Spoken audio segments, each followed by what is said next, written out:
sis. I'm pretty sure he meant biscuits.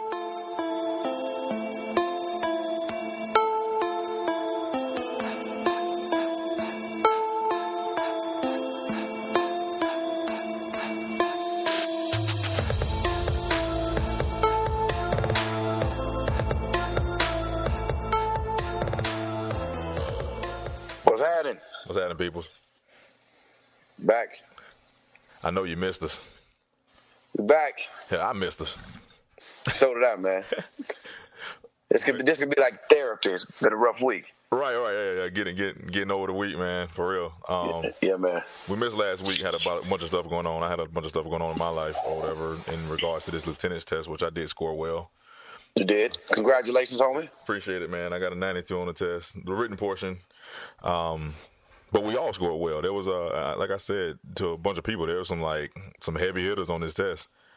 So we're all so close that the written score may not even end up mattering, really, with the assessment center coming up, which is the second portion of our test. And I'll let everybody know how well I did on that when the time comes. But that assessment center could flip the whole thing upside down. You know? No, it will, man. It will, man. Right. For sure it will. But you'll do fine, man. We'll link up and go over some things. For sure. I've been there before. Did well on that part. So you'll be all right. Right. And I put a little disclaimer about, stuff that happened to you over the past, few weeks or whatever, some unexpected things. And yeah, I was not going to take and you've been very transparent on the show, and I know you continue to be, so I wasn't going to, take that away from you. You know what I'm saying? I was going to allow cool, man. I appreciate that. Yeah, we had to, set back with his lieutenant's test. I had some unexpected deaths in the family. Right. People who I love dearly still. One happened on one day, and the very next day, another relative passed. We had a rough week for our family, and we're still trying to get through it and process the whole thing. We had service on Saturday, which I eulogized, and that was very difficult, looking over 2 caskets filled with your loved ones. But you know what, man? It taught me more so than ever that how faithful God is and how strong He is when you're weakest. In fact, when I'm at my weakest, I'm strongest, because that's when I depend completely on Him. And He got us through it, man. He will continue to get us through. So I'm grateful for the outpours, for the people who knew, and the support for our family, the gifts, the well wishes, including you, homie. And everything everybody did, and more importantly, the prayers, man. Just continue to pray for us. And life is a precious gift, my friend. Do not take it for granted. Do not. Yeah, do not waste your time being angry. Do not waste your time being bitter. Learn to forgive as quickly as you can. Yes, sir. You have no idea. You know what I mean? You can even, it's crazy. Like, people sometimes have plans on forgiving stuff. They plan on doing it. You know what I mean? They make plans on okay. I've never heard that. Man, I've heard of it. I've heard of people, really? Making excuses for stuff. I've heard that. Well, they make excuses for stuff or whatever, but in their mind, they plan on reconciliation. They plan on, getting over whatever it is. I've heard it before, and I thought it was crazy, too. Yeah, because... But it happened. It's happened. I've known people that's done it. Boy, that is crazy. They decided they weren't ready, but they knew that they would. Oh, now see... I heard that before. You know what I'm saying? But if you know that you are, then what's going on? Well, hey, listen, I know exactly what's going on. What we spoke about earlier, it's that pride thing, man. Right, yeah. It's that pride thing. So we all got to continue to work on that and improve on it. But I tell you what, man, there's a little passage in the Bible that talks about not going to bed angry, and also there is, before you even come to the altar, if you have a beef, and I make it plain, if you have a beef with your fellow man, fix that first before you come to the altar. Right. There's one thing that's certain, Chase, and we all got to die. Hey, that's irrefutable. It's going to happen. Yes, sir. It's going to happen. There's few guarantees. That's one of them. That's one of them. All right, man. We came up with actually, Lynn, you came up with this topic, man. You go and man. Go on out there, man. So check this out. Great, though. I didn't know where the number came from, but... Well, I'm going to tell you where the number came from, right? I tell you why. Because I'm older than you are, Chase. Right. And I figured I wanted to do 15 years, right? Uh-huh. I was like, if I did 15 years, Chase would be like 15. Right. So that ain't going to work. I said that ain't going to work. So the thing, man, my wife and I we go grocery shopping together. So we're heading out to grocery shop and grab some things. And she said to me, because the seat and the car is back too far. My son does. A teenager lean the seat back. She's like, when I met you used to have your seat like that. I'm like, no, I can't do it now. I'm too old for it. I'm way older than that. And then that is where it came to my mind. The things I do differently now and the different perspective I have now based on 10 to 12 years ago. That's what it. Okay. So the things I do. So 10 years from today will put you at 20, and it will put me at 28. You told me 12 years. And, well, I was gonna do 12 for myself. So yeah, well, and you do 10. Well, if you do 12, you know what I mean. What are you, 18? But that's a huge difference in those 2 years. All right. So you want to go? You want to do that? We can do that. I'll do 18 because that's before I was even a father. Okay. In those 2 years, I became a father, so it was a big difference, huge difference. Sure. All right, okay. Well, we'll do that with you, and even if we went back 15 years with me, I would have had 2 kids.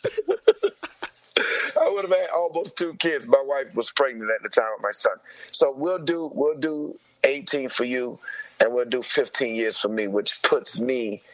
I'm 38. That'll put me at 23. 23. All right, then you want to take off, Jay? You go first, man. All right. So some of the things, when I was 18 years old. All right. First off, I gotta set it up to where when I was in high school, I was like always the baby. I was the youngest. For whatever reason, I never went to pre-K. Somehow I just skipped it. I don't know how. I don't know how my mama ended up doing that. I don't think she'd been meant to do it, but I never went. So I went straight into kindergarten. So I actually graduated when I was 17. Right. So did I, man. I got into Florida State, and I elected to go in early. I actually went in the summer. It's called a CARE program. It was a free program for.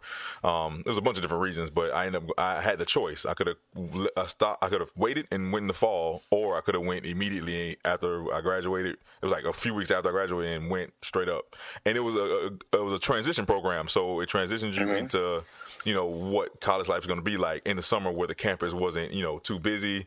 Kind of like helped you with your schedule and like kind of put it together. Like everybody's kind of took the same classes. It was a lot of minorities, so that was good because we were, too and few at Florida State when it comes to like the population. But we all it still is. Yeah, we all were like in this program together.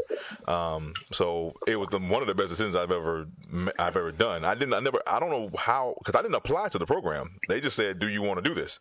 Right. Typically, you had to apply to it to get in it when you apply for your regular application. They asked me, I was like, "Yeah." So sure enough, because I get to go immediately. Let's go. I'm taking off. But so one of my good friends, one of the best friends I've ever had. I haven't talked to him in a while, but I got to call my boy. His name's Equan Burrows. Very spiritual dude, very very smart guy. He was in the same boat as me, right? So everybody else was pretty much 18. Me and him 17. So we out there sneaking. Like in the little clubs and stuff like that, right? We making friends with people like in fraternities and stuff like that, trying to get in the back doors of clubs. Let us. Hey, bro, you ever went to the moon before? Yeah. Okay. Absolutely. I'm probably never going back. To be honest, I haven't been in years, boy. I'm just saying. Go ahead. I'm sorry. Absolutely. You ever been to Top Flight? Yeah. Yeah, right, exactly. Place to be.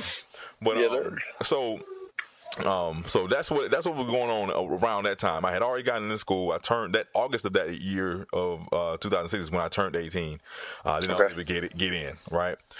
That was when I was in a crazy place, man. I was like, had just gotten to school. I was out of control and out of my mind. Woo! Out of my mind. It was way too much for me. I mean, too fast.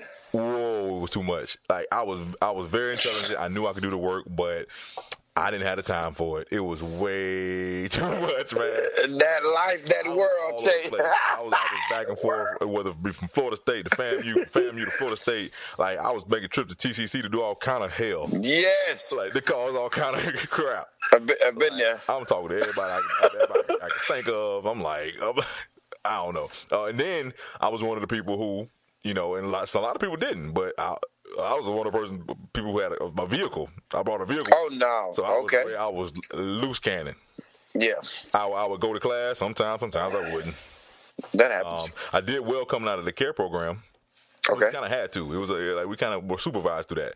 But after that, man, I ended up at the end of my first 2 semesters on like academic probation. So like I'm getting ready to get kicked out of school, straight up. Been there, done that. Right. It's like a lot of people do it, and I'm telling you, like, it don't matter how smart you are. It ain't got nothing to do with that. No, it does not. It has to do with restraint, and I didn't Sure. have it. Like, so I'm like nervous. I'm trying to like hide stuff, and then like I'm grown. I don't got to tell nobody. You know what I'm saying? I don't have to tell anybody that I'm about to fail out of school. My mama can't come call up and get my grades. I'm an adult. That has since changed. Oh, it has?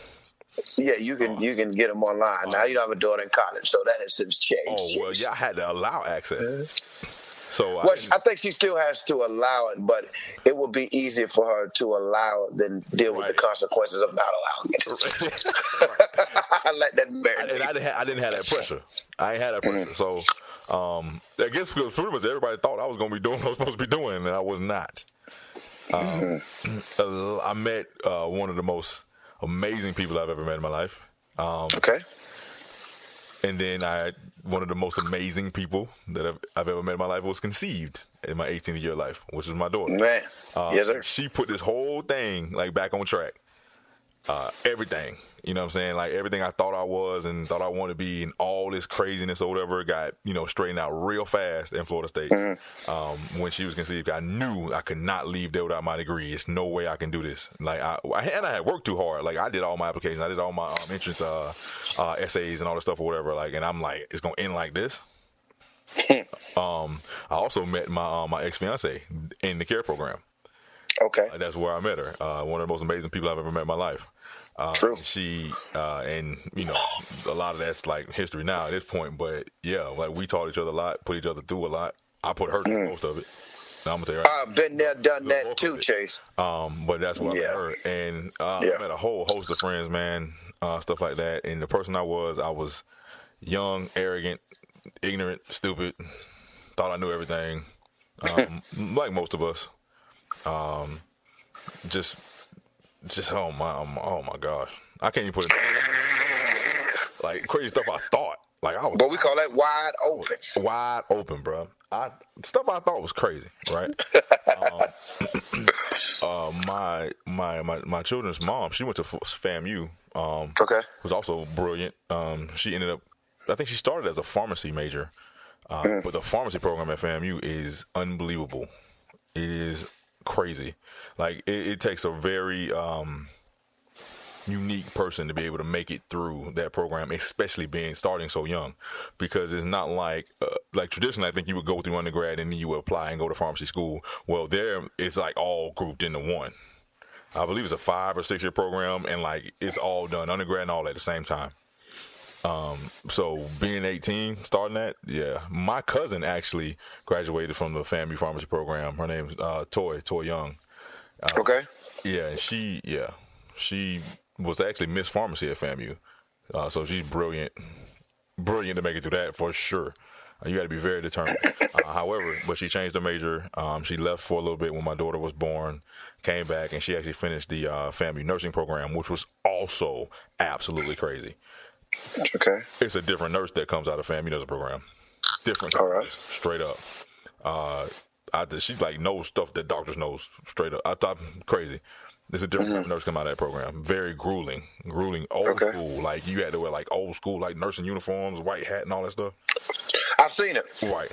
Yeah, they take you way back and like beat you down through that program. You gonna know this. They ain't kidding. I know a couple nurses from out of there. Yeah, they not joking. But go ahead, man. I know you got a birthday thing you got to do, man, with your kids. So go ahead. Let me know what happened 15 years ago. What was going on? Listen, man. So 15 years ago, I was 23. The irony about that, 23 years old, is when I got hired at the fire department. Okay. And so I was 23 years old. I already had a daughter. My daughter was 4 at the time. She was born when I was 19 years old. And my wife, girlfriend at the time, was pregnant with my son. She had given birth to him later on that year.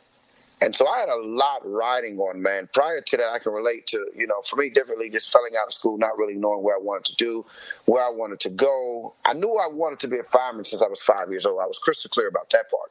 Mm-hmm. However, because of distractions, man, and different things in life and my immaturity and things like that, it stifled me and it kind of hindered me. But I wouldn't change it because it made me into the person I am today. At 23 years old, man, I was a do-rag wearing, hairbrush toting, wave 360 wave cat, man, who was full of arrogance and cockiness, and that was deeply rooted, to be honest with you, man, now that I look back, was deeply rooted in insecurities and fears. Uh-huh. You know what I'm saying? I was a very intelligent kid. If you speak to me long enough, you'll pick that up quickly. And I knew I could do the job, man, but, it was a lot of insecurities and fears based on just life, man. Just failing at relationships. Mm-hmm. Was with my daughter's mom. I destroyed that relationship. Let me be clear about that. I was good at destroying relationships, Chase. Oh, yeah. For many years. That was got an A. I got A++. You know what I mean? Just selfish, arrogant dude thinking I wanted to be a player. Not wanted to be a player, was in essence one by the definition. But the reality, when I look back at it, was being played. Right. By the game. You know what I mean? But all that going on, I had a daughter who I loved. Now I remember looking at my baby and thinking, one day, I don't know why this came into my head, that when she goes into career day, I want her to be proud of what her father does, mm-hmm. and not just say that she doesn't know what he does. And that propelled me, man, to sign up to BCC, man, and figure this thing out, mm-hmm. and go to the fire academy. What a lot of people don't realize, at that time, going through the fire academy, there was a waiting list. Right. And the waiting list was like 2 years long, but I made a decision. Yeah, man, I knew I wanted to work in the city of Pompano. Mm-hmm. I had prayed about it. Even at 23 years old, I knew who Christ was. And and you could ask anybody who knew me.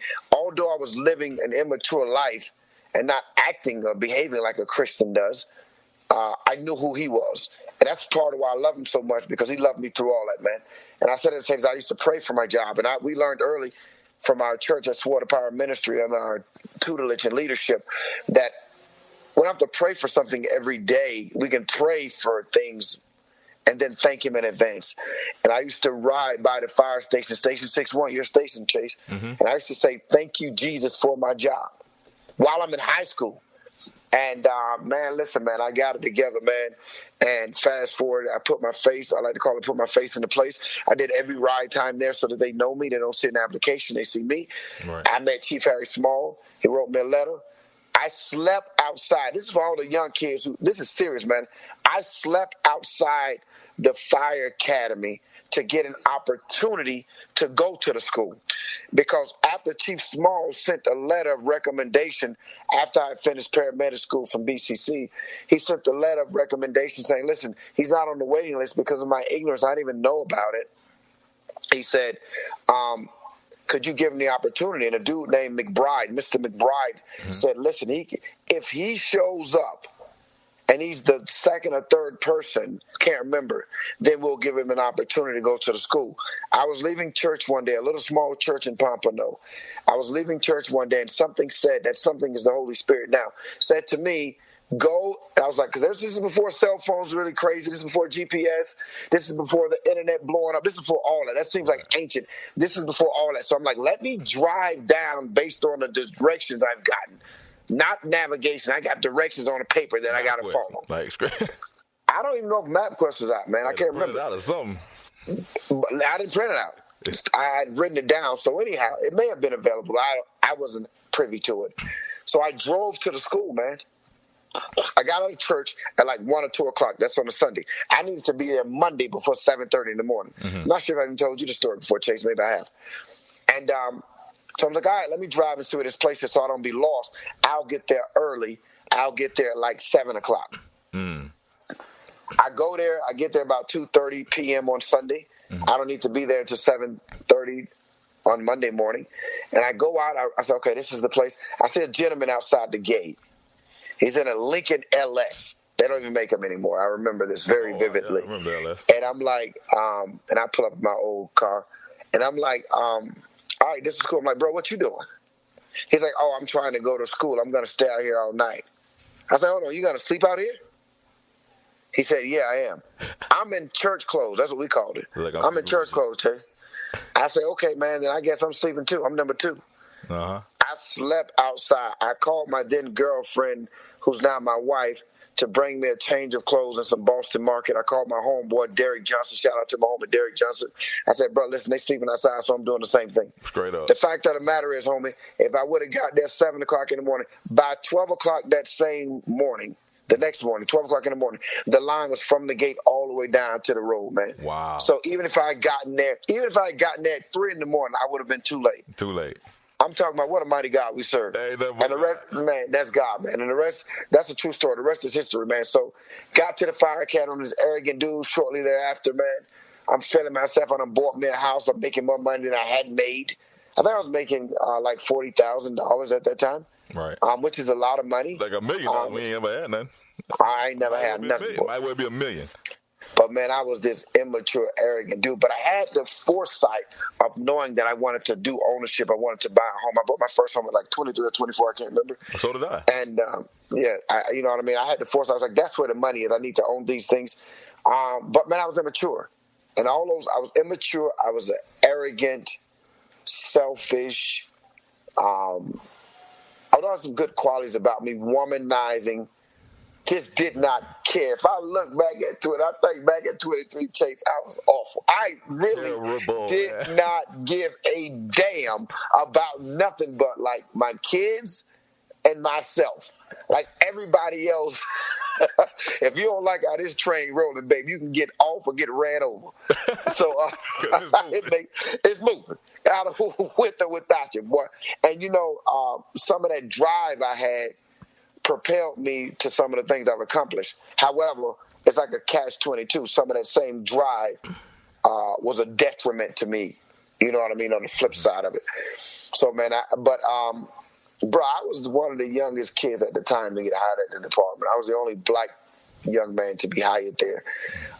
They took a chance on me, man, and the rest is history. And I can tell you more about that story. But you know what the title was versus who I am now, right? Oh, yeah. I'm 38 years old, God willing, if he wakes me up tomorrow morning and allows it to be July 1st, I'll celebrate my birthday at 38, right? I am totally different from that. Like, I've been humbled by life and hardship. Mm-hmm. By, you know, the Bible speaks about how he builds up and he tears down. Yeah. There's some things he had to tear down in my life to save my soul, and I'm grateful for it. Yeah. My whole perspective has changed. It's not about me. Now I can't even, it's hard for me to buy myself something. Yeah. Because my focus is of one, being a servant like Christ was, my humility, and my family and my wife. You know, I find pleasure in looking out for them, taking up for them. You know, from that time to now, I got a daughter who was 4 years old who's excelling in college. Mm-hmm. You know, I got a kid who was in his mom's stomach who now is 14 years old, about to be 6 foot tall, who's excelling in athletics. You know, God is good. I'm totally different, but I'm better. Yeah. You know, what it's taught me with all my losses. And I mean, this is the thing. I need this to be clear. I would not change any of my past because it has propelled and made me into the man I am today.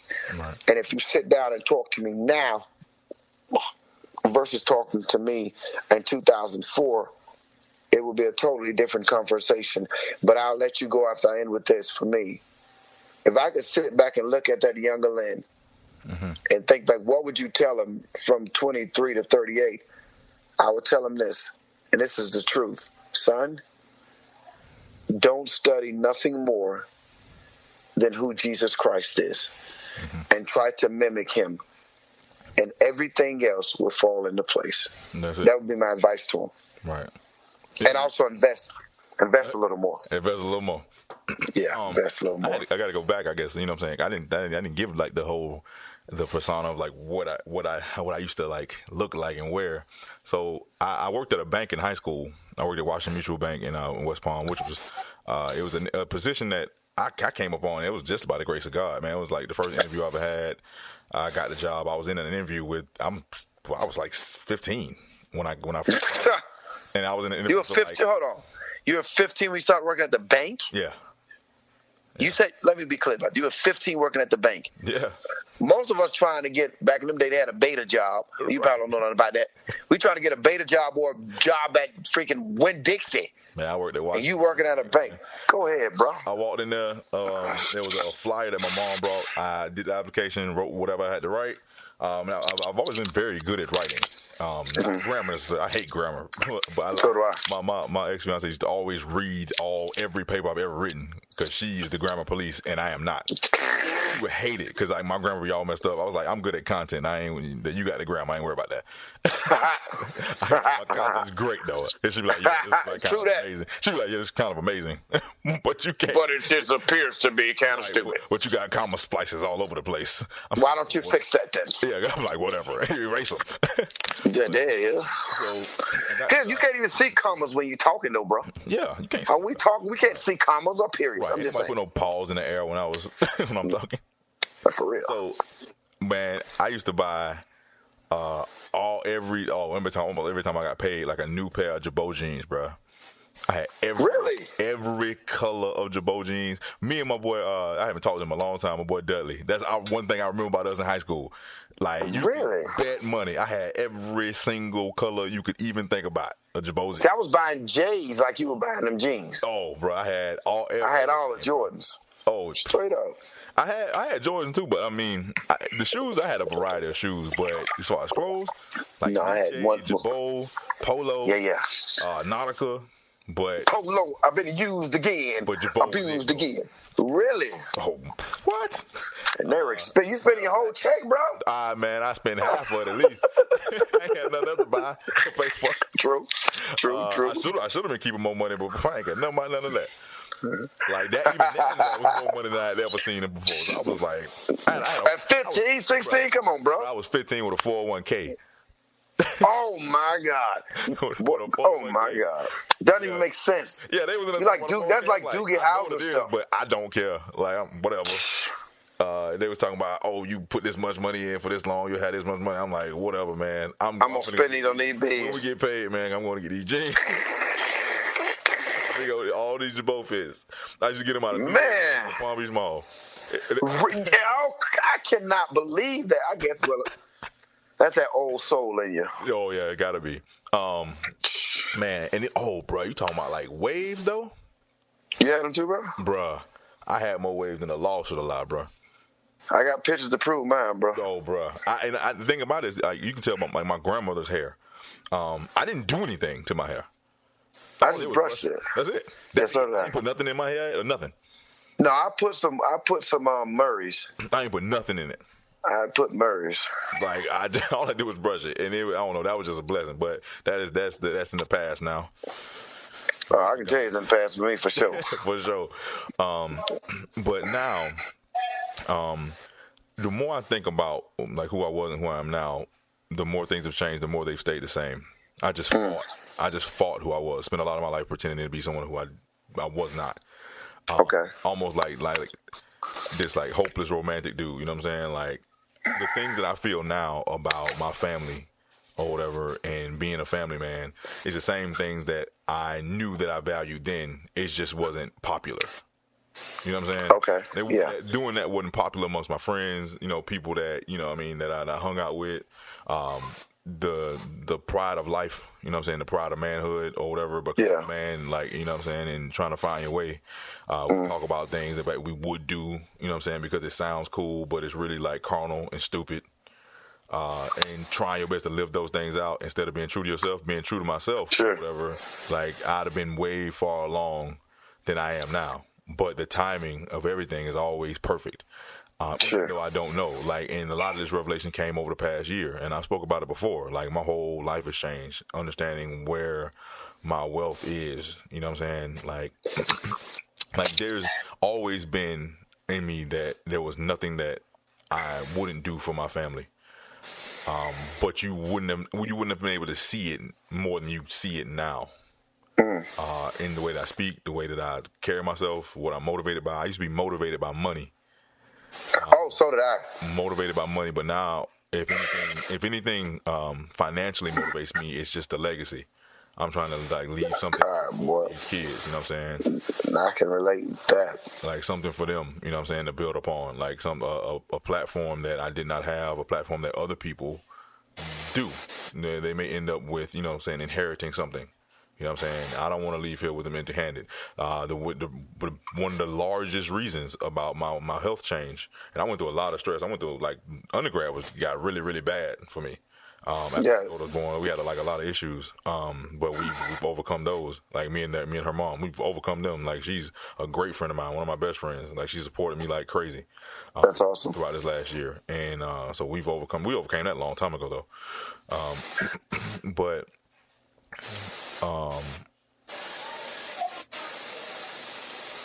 like my health, like the biggest thing and reason why I wanted to change, and I knew I could and I knew I would, is because I did not want to leave this place because of something that I could have prevented.